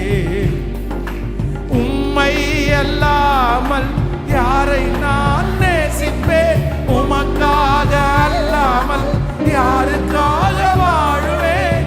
உம்மை அல்லாமல் யாரை நான் பாடுவேன், உமக்காக அல்லாமல் யாருக்காக வாழுவேன். நம்புங்கப்பா உந்தன் பிள்ளையை, நம்புங்கப்பா உந்தன் பிள்ளையை. கைகளை மேல தட்டி நம்புங்கப்பா, நம்புங்கப்பா உந்தன் பிள்ளையை. உம்மை பாடாத நாட்கள் இல்லையே, உம்மை தேடாத நாட்களும் இல்லையே. உம்மை பாடாத நாட்கள் இல்லையே, உம்மை தேடாத. வெள்ளியை புடமிடுவது போல, வெள்ளியை புடமிடும் போல என்னை புடமிட்டி, வெள்ளியை புடமிடும் போல என்னை புடமிட்டி. ஆதலால் சுத்தமானேனே, அதனால் நான் சுத்தமானேனே, அதனால் நான் சுத்தமானேனே. பொன்னாக விளங்க செய்தீரே, பாடாத நாட்கள், உம்மை தேடாத நாட்களும் இல்லை. உம்மை பாடாத நாட்கள் இல்லையே, நாட்களும் இல்லையே. ஹல்லேலூயா. முதலாவதாக ஃபர்ஸ்ட் நம்பர் 1, முதல் ஒரு தேவனுடைய பிள்ளையினுடைய ஞானம், அவங்க ஸ்பிரிச்சுவல், அவங்க ஆவிக்குரிய குவாலிட்டி, அவங்க பரிசுத்தமானா இல்லையான்னு எப்பவுமே நீங்க செக் பண்ணணும். எதெடுத்தாலும் அதுதான் நமக்கு முன்னாடி நிற்கணும். ஆமேன்னு சொல்லுங்க. ஸோ நம்பர் 2, இரண்டாவதாக ஒரு தேவனுடைய பிள்ளைக்கு ஒரு பெரிய ஞானம் வேணும். என்ன அப்படின்னு சொன்னா, என்னுடைய எல்லா தேவைகளையும் என்னுடைய எல்லா குறைகளையும் நான் போய் எல்லா இடத்துலையும் என்ன பண்ணிடக்கூடாது அப்படின்னா, அவங்க பவர் இருந்தால் கூட நம்முடைய அவங்களுக்கு பவர் இருக்கிற ஆட்கள்கிட்ட கூட நம்ம என்ன பண்ணக்கூடாதாமா? சத்தமாக சொல்லுங்க. ஏன் அப்படின்னா, பரலோகத்திலிருந்து ஒருத்தருக்கு கொடுக்கப்பட்டாலே ஒழிய ஒருவனும் ஒன்றையும் தானாய் பெற்றுக்கொள்ள முடியாது. யார் தான் சாங்ஷன் பண்ணணும்? சத்தமா சொல்லுங்க. யார் தான் சாங்ஷன் பண்ணணும்? உங்க குடும்பத்தில் ஒருத்தர் போலீஸ்காரராக இருக்கிறதுனால கணவனார் பிரச்சனை பண்ணும்போது கொண்டு போய் போலீஸ் ஸ்டேஷன்ல இருக்க வைக்க முடியாது. ஏன் அப்படின்னா, போலீஸ்காரர் எவ்வளவு நேரம் நம்ம கூட இருப்பாரு? எத்தனை மணி நேரம் நம்ம கூட இருப்பாரு? கொஞ்ச நேரம் தான் நம்ம கூட இருப்பாரு. அதுக்கப்புறம் போலீஸ்காரருக்கு நம்முடைய குடும்ப வாழ்க்கையில கூடவே இருந்து நம்மளை நடத்த முடியுமா? நம்முடைய சொந்தக்காரங்களால எவ்வளவு மணி நேரம் நம்மளோட இருந்து நடத்த முடியும்? வக்கீலால எவ்வளவு நேரம் நடத்த முடியும்? நடத்த முடியாது, செய்ய முடியாது. ஆனா நம்ம கூட இருக்கிறவர் யார் அப்படின்னா, கர்த்தர் தான். இதோ உன்னை விட்டு விலகுவதும் இல்லை, உன்னை விட்டு விலகுவதும் இல்லை. என் குடும்பத்தில் என் கூட இருக்கிறவர் கர்த்தர், என் கூட இருக்கிறவர் கர்த்தர். ஆண்டவருடைய பிள்ளையை ஒன்று நினைத்துக் கொள்ளுங்கள், கர்த்தரே உதவியை அனுப்புவார், கர்த்தரே ஆட்களை எழுப்பி விடுவார், ஆண்டவரே உங்களுக்காக செய்வார். அதுவரையிலையும் நீங்கள் காத்திருங்கள். தீர்மானம் எடுக்க போறேன். நான் சாப்பிடாம கிடந்தா கூட ஆண்டவரே எனக்கு ஒரு கிருபை தாருங்க, இன்னொருத்தருக்கு முன்னாடி நான் இந்த சூழ்நிலையில இருக்கிறேன் அப்படின்னு சொல்ற அந்த சூழ்நிலையை எனக்கு ஒரு நாளும் கர்த்தர் வாய்க்க பண்ணாதீங்க. இந்த பலிபீடத்திலிருந்து நான் உங்களை ஆசீர்வதிக்கிறேன். இந்த மகளை மாதிரி கர்த்தர் உங்களை நடத்துவாராக. அத்தனை பிரச்சனை இருந்தாலும் உங்க வாயை திறந்து சொல்ல கூட முடியாத அளவிற்கு ஆண்டவர் உங்களை ஞானத்தினால கர்த்தர் நிரப்புவாராக. கர்த்தர் அப்படி விட மாட்டார், யார்ட்டையும் கையேந்திரதுக்கு கர்த்தர் விட மாட்டார். ஆமே. நம்பர் 3, மூன்றாவதாக வேகமாய் சொல்லி உங்களுக்காக ஜெபித்து நான் முடிக்கிறேன். வாசிக்கலாம் 21, 21, 22 வாசிக்கலாம். 4ஆம் அதிகாரம் 21வது வசனத்தையும் 22வது வசனத்தையும் வாசிக்கலாம். அப்பொழுது அவன் ஏறி போய் அவனை தேவனுடைய மனுஷனின் கட்டிலின் மேல் வைத்து அவன் வைக்கப்பட்ட அறையின் கதவை பூட்டி கொண்டு போய் தன் புருஷனிடத்தில் ஆள் அனுப்பி, நான் சீக்கிரமாய் தேவனுடைய மனுஷன் இருக்கும் இடம் மட்டும் போய் வரும்படி வேலைக்காரர்கள் ஒருவனையும் ஒரு கழுதையையும் எனக்கு அனுப்ப வேண்டும் என்று சொல்ல சொன்னாள். அப்பொழுது அவன், இது அமாவாசையும் அல்ல, ஓய்வு நாளும் அல்லவே, நீ இன்றைக்கு அவரிடத்தில் போக வேண்டியது என்ன என்று கேட்க சொன்னான். அதற்கு அவள், எல்லாம் சரிதான், நான் போக வேண்டியதா இருக்கிறது என்று சொல்லி அனுப்பி. ஹலோ, கவனிங்க, இந்த இடத்துல என்ன நடக்குது அப்படின்னு சொன்னா, இந்த ஊழியக்காரன் இந்த அம்மாவுக்கு என்ன குறை இருக்குன்னு கண்டுபிடிச்சிட்டாரு. என்ன குறை இருக்குன்னா, அங்க இருக்கிற வேலைக்காரர் சொல்றாரு, ஐயோ இந்த அம்மா நமக்கு இவ்வளவு உதவி செய்யறாங்க, ஆனா அந்த அம்மாவுக்கு என்ன இல்லை? அந்த அம்மாவுக்கு எல்லாமே ஆண்டவர் கொடுத்துருக்கிறாரு, ஒரு குழந்தை மட்டும் அந்த அம்மாவுக்கு இல்லை. ஆனா அவர் சொல்லும் போது இன்னொரு வார்த்தை சொல்றாரு, குழந்தை இல்லதான், ஆனா அவருடைய கணவனார் யாராமா? அவருடைய கணவனார் ரொம்ப வயது சென்றவர், ரொம்ப ஏஜ் ஆயிடுச்சு, அதனால இனி குழந்தை பிறக்குமா அப்படின்ற நம்பிக்கை இல்லைன்னு சொல்றாங்க. சொன்ன உடனே ஊழியக்காரர் சொல்றாரு வாயில இருந்து, நீ ஒன்னும் கவலைப்படாத, அடுத்த உற்பவிக்கு அப்படின்னா 1 இயருக்குள்ள உனக்கு ஒரு குழந்தை கிடைக்கும் அப்படின்னு சொன்னது மாதிரியே ஒரு ஆம்பளை பிள்ளை பிறந்துச்சு. அது ஆச்சரியமா இருக்கு. இப்போ அந்த ஆம்பளை பிள்ளை கொஞ்சம் வளர்ந்த உடனே அவங்க அப்பா வயல்வெளிக்கு போகும்போது இந்த அம்மா சரி இந்த பிள்ளையும் கூட்டிட்டு போங்கன்னு சொன்னா அந்த பிள்ளை கூட்டிட்டு போயிடறாங்க. அந்த பிள்ளை திடீர்னு மத்தியான நேரத்தில் அந்த பிள்ளை சொல்லுது, எனக்கு தலை நோகுது, எனக்கு தலைவலிக்குது அப்படின்னு சொல்லு. உடனே அந்த ஐயா அந்த அம்மாவை வர சொல்லி, இந்த அம்மா பிள்ளை காலையில இருந்து தலைவலிக்குதுன்னா கொஞ்சம் வீட்டில் கூட்டிட்டு போய் அவனை ரெஸ்ட் எடுக்க வைன்னு சொல்லி சொன்ன உடனே இந்த அம்மா கூட்டிட்டு வீட்டுக்கு வரும்போதே அந்த பிள்ளை இறந்து போயிடுச்சு. ஊழியக்காரன் மூலமாய் ஆண்டவர் பேசி கொடுக்கப்பட்டிருக்கிற இந்த குழந்தை இறந்துருச்சு. மதியானம் தலை நோவுதுன்னு சொல்லிட்டு இருந்துச்சு, என்ன நடந்துச்சுன்னே தெரியல, குழந்தை இறந்து போயிருச்சு.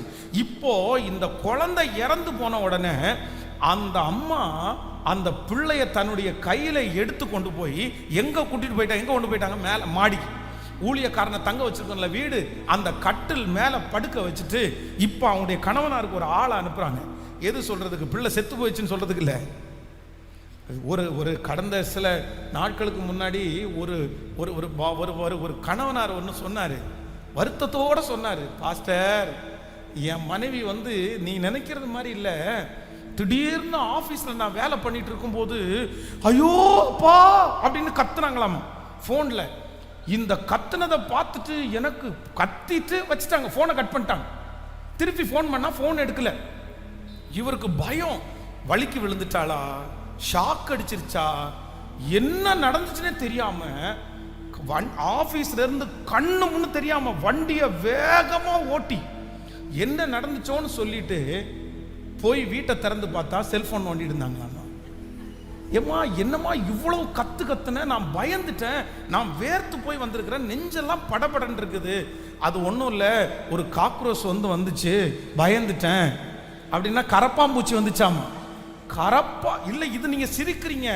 அந்த பையன் அழுகையோட சொன்னான், நான் எப்படி பாஸ்டர் சகிப்பேன், நான் எப்படி பாஸ்டர் இருப்பேன், ஒரு கரப்பாம்பூச்சி வந்ததற்கு அவ்வளோ கத்தி என்னை பயப்படுத்தி நான் அவ்வளோ பயமா அந்த வீட்டை திறந்து பார்த்தா இல்லை அது வந்துச்சு, நான் பயந்துட்டேன், அப்புறம் போயிருச்சு அப்படின்னு ரொம்ப அசால்ட்டா சொல்றா. பாஸ்டர் நான் என்ன பண்றது சொல்லுங்க, நான் எப்படி வாழ முடியும் அப்படின்னு என்கிட்ட அவன் கேள்வி கேட்கிறான். எனக்கு ரொம்ப கஷ்டமா தான் இருந்துச்சு. அப்படின்னா தான் பயப்படுறது மட்டும் இல்லை, அதான் நிறைய கார் ஓட்டுற கணவனாருக்கு தெரியும், பிரேக் அவர்கிட்ட இருக்கிற பிரேக்கை விட பக்கத்துல இன்னொரு பிரேக் இருக்கும் பாருங்க, இந்த பிரேக் அடிச்சு பார்த்து இருக்கிறவனையும், ஏமா சும்மா இருமா கொஞ்ச நேரம், எனக்கு ஓட்ட தெரியுமா, 5 வருஷமா ஓட்டிட்டு தானம்மா இருக்கிறேன், 10 வருஷமா ஓட்டிட்டு தானே இருப்பேன், என்னைக்காவது ஒரு நாள் முட்டி இருக்கிறானாம்மா. அப்படி முட்டினாலும் என்னம்மா, ஊர்ல இருக்கிற அத்தனை பேரையும் பயப்படுத்தாம இருக்கிறதே இல்லை. ஒரு சின்ன விஷயத்தையும் பெருசா அப்படியே அம்மாவுக்கு கூப்பிட்டு, ஆயாவுக்கு கூப்பிட்டு, பாட்டிக்கு கூப்பிட்டு, சித்தப்பாவுக்கு கூப்பிட்டு, பெரியப்பாவுக்கு கூப்பிட்டு, என்னன்னு கேட்டா டம்ளர் கழுவாத ஒரே காரியத்திற்காக அத்தனை மணி நேரம் போன், எல்லாரையுமே பயத்துக்குள்ள ஆளாக்குறது. அப்போ ஒண்ணு நினைச்சுக்குங்க, ஆண்டவருடைய பிள்ளையே அத்தனை நாட்களும் குழந்தை இல்லாம இந்த அம்மாவுக்கு ஒரு குழந்தை கிடைக்குது. அந்த குழந்தை மதியானம் வரைக்கும் நல்லா இருக்குது. மதியானம் எனக்கு உச்சி நோகுது, தலை நோகுதுன்னு சொல்லுது. வீட்டுக்கு வர்றதுக்குள்ள அந்த குழந்தை இறந்து போயிருச்சு. ஒரு பிள்ளை, பெத்த பிள்ளையினுடைய மரணத்தை பார்க்குறாங்க. அந்த அம்மா தன்னுடைய கையினாலே அந்த பிள்ளையை தூக்கி கொண்டு போய் மேலே படுக்க வச்சு தன்னுடைய கணவனார் கூப்பிட்டு கேட்குறாரு, ஏன் இந்நேரத்தில் ஊழியக்காரனை பார்க்கணும், அது அமாவாசையும் இல்லை, இல்லைன்னா ஒரு ஃபங்க்ஷன் டைம் இல்லை, இப்போ நீ ஊழியக்காரனுக்கு எதுக்கு பார்க்க போற? அதெல்லாம் ஒன்றும் இல்லை, நீங்கள் விட்டுருங்க, நீங்கள் முதல்ல ஒரு வண்டியை மட்டும் அனுப்பி வைங்க. தன்னுடைய கணவனாரை பயப்படுத்தவும் இல்லை, தன்னுடைய கணவனாருக்கு அதை கிளியரா சொல்லவும் இல்லை. நேர போய் ஊழியக்காரனை பார்த்து இந்த மாதிரி இருக்குது. ஆனா நீங்க அடுத்த வசனத்தை வாசிக்கும் போது அந்த ஊழியக்காரனை பார்க்கும்போது அந்த அம்மாவுடைய இருதயம் எப்படி இருக்கு பாருங்க. கழுதையின் மேல் சேணம் வைத்து ஏறி தன் வேலைக்காரனை நோக்கி, இதை ஓட்டி கொண்டு போ, நான் உனக்கு சொன்னாலே ஒழிய போகிற வழியில் எங்கும் ஓட்டத்தை நிறுத்தாதே என்று சொல்லி அனுப்பி புறப்பட்டு கர்மேல் பர்வதத்தில் இருக்கிற தேவனுடைய மனுஷனிடத்திற்கு போனாள். தேவனுடைய மனுஷன் தூரத்திலே அவளை வர கண்டு தன் வேலைக்காரனாகிய கேயாசியை பார்த்து, அதோ சூனேமியாள் வருகிறாள், நீ அவளுக்கு எதிர்கொண்டு ஓடி சுகமாயிருக்கிறாயா, உன் பரிசன் சுகமாயிருக்கிறானா, அந்த பிள்ளை சுகமாயிருக்கிறாதா என்று அவளிடத்தில் கேள் என்று அவள் சுகந்தான் என்று சொல்லி பர்வதத்தில் இருக்கிற தேவனுடைய மனுஷனில் வந்து அவன் காலை பிடித்து கொண்டாள். அப்பொழுது கேயாசி அவளை விலக்கிவிட வந்தான். தேவனுடைய மனுஷன் அவளை தடுக்காதே, அவள் ஆத்துமா துக்கமாயிருக்கிறது, கர்த்தர் அதை எனக்கு அறிவிக்காமல் மறைத்து வைத்தார் என்றார். கவனிங்க, இவங்க தன்னுடைய கணவனாரிடத்தில் சொல்லாததுனால, தைரியமா பிள்ளைய தூக்கி கொண்டு போய் பெட்டில் படுக்க வச்சதுனால இவங்க ஆத்மாவில் துக்கம் இல்லாம, சொல்லுங்க, இவங்க என்னமோ பெரிய முரட்டு ஆளா இருப்பா போல தெரியுது அப்படின்னு நினைச்சிட முடியாது. இல்லை அப்படின்னா இந்த அம்மா ஈவு இறக்கமே நம்ம முதல்ல வசனத்தை வாசிக்கும் போது அப்படிதான் தெரியும். பிள்ளை செத்து போய் கிடக்குது, கணவனார் கூப்பிட்டு கேட்டா ஐயோ அம்மான்னு ஒப்பாரி வைக்காம, இது பாரு என்ன தைரியம், ஓவர் தைரியம் தான் அப்படின்னு சொல்லுவோம். ஆனா இல்லை இல்லை இல்லை, உள்ளத்துக்குள்ள என்ன இருக்காமோ? சத்தமா சொல்லுங்க, சத்தமா சொல்லுங்க. இந்த எலிசா சொல்றாரு, சூனையை மேல விட்டு அவளுடைய இருதயம் ரொம்ப துக்கமா இருக்குது, அவ ரொம்ப துக்கமா இருக்கா. ஆண்டவர் அவ எவ்வளவு துக்கமா இருக்கிறதுன்றது என்ன மறைச்சிட்டாரு. அவ்வளவு துக்கத்தையும் தன்னுடைய இருதயத்துல சுமந்து, அவ்வளவு பயத்தையும் தன்னுடைய இருதயத்துல சுமந்து, பெத்த பிள்ளை மரிச்சு போய் கிடக்குது. இவதான் ஃபர்ஸ்ட் பார்க்கிறா. அந்த பிள்ளையினுடைய மரணத்தை பார்த்ததுக்கு அப்புறம் கூட கொஞ்சம் கூட யார்கிட்டையும் சலசலப்பு இல்லாம, சலனம் இல்லாம, யாரையுமே பயப்படுத்தாம, சரி பரவாயில்ல, எனக்கு இருக்கிற ஒரே ஒரு ஆதரவு, எனக்கு கிடைக்கிற ஒரே ஒரு சமூகம், அது தேவனுடைய மனுஷன், தேவனுடைய பாதம், தேவனுடைய வசனம், அவர் சமூகம்தான் எனக்கு வெற்றின்னு நினைச்சு ஓடுனதுனால கர்த்தர் சொல்லுகிறார், மரித்த பிள்ளையை கர்த்தர் உயிரோட எழுப்புகிறதற்கு கர்த்தர் வல்லவராய். துர்ச்செய்தியை கேட்கிறதுனால் நீதிமானுடைய இருதயம் பதறாது, நீதிமானுடைய இருதயம் கர்த்தரை நம்பி, சொல்லுங்க, கர்த்தரை நம்பி எப்படி இருக்குமா மாமா? திடனா இருக்கும். மூணாவது ஒரு அபிஷேகத்தை கேளுங்க, மூணாவது ஆண்டவரத்தில் ஒரு அபிஷேகத்தை கேளுங்க. எனக்கு என்ன வந்தாலும், எனக்கு எந்த சூழ்நிலை வந்தாலும், ஆண்டவரே எனக்கு ஒரு தைரியத்தை தாங்க, நான் யாரையும் பயப்படுத்தாதபடி எனக்கு ஒரு தைரியத்தை கர்த்தர் தருவீராக. எத்தனை பேரை ஆமோதிக்கிறீர்கள்? கைகளை மேலே உயர்த்தி ஆண்டவரிடத்தில் கேளுங்க. அந்த ஞானம் இப்பொழுது அந்த சூனேமியாளிடத்தில் இருந்த அந்த ஞானம் என்னிடத்தில் வெளிப்படட்டும். சொல்லுங்க, என்னிடத்தில் வெளிப்படட்டும். நான் அப்படி சொல்ல மாட்டேன், நான் அப்படி சொல்லக்கூடாது. கர்த்தர் என்னை கிருபையாய் கர்த்தர் காப்பாற்றுவீராக, காப்பாற்றுவீராக. யாரையும் நாம் பயப்படுத்தக்கூடாது. நான் யாரையும் பயப்படுத்தக்கூடாது. பக்கத்தில் இருக்கிற கையை பிடிச்சி சொல்லுங்க, நான் யாரையும் பயப்படுத்தக்கூடாது, நான் யாரையும் அழ வைக்கக்கூடாது, நான் யாரையும் பதட்டப்பட வைக்கக்கூடாது. திருமணமாக இருக்கிற பெண்கள் யாரும் மா வாங்கம்மா வாங்கம்மா, நீங்க வரலன்னா செத்துருவோம்மா நான் அப்படின்ற கூடாது. உடனே உடனே கிளம்பி வாங்கம்மா. எங்க இங்க இருந்து 500 கிலோமீட்டர் தாண்டி பக்கத்து தெருவில் இருந்தா கூட பரவாயில்ல, உடனே உடனே ஃபோன் பண்ணி ஐயோ என்ன கொல்றான் கொல்றான் கொல்றான் கொல்றான் கொல்றான். இல்லைன்னா நிறையா இது வெறும் பெண்கள் மட்டும் இல்லை, ஆண்கள் கூட நிறைய பேர் அப்படிதான்.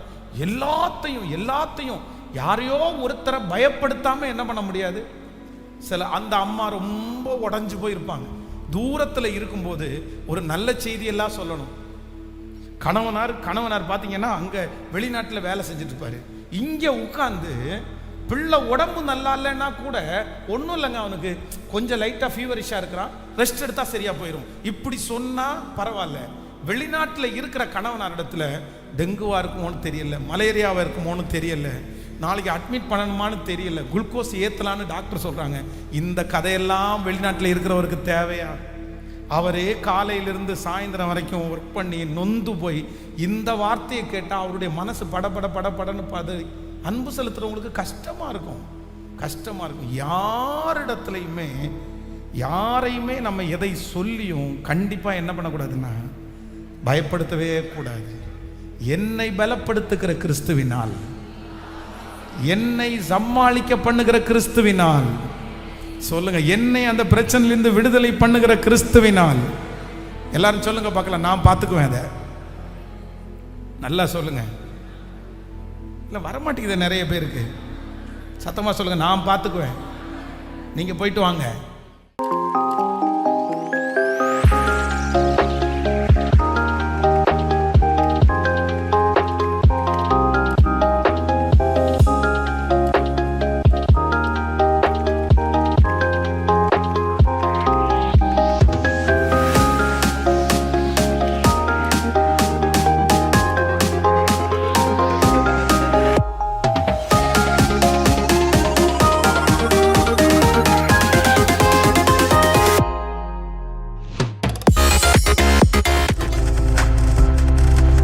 நீங்கள் பார்த்துக் கொண்டிருப்பது உங்கள் ஜாய் டிவி. உங்கள் துக்கம் சந்தோஷமாய் மாறும்.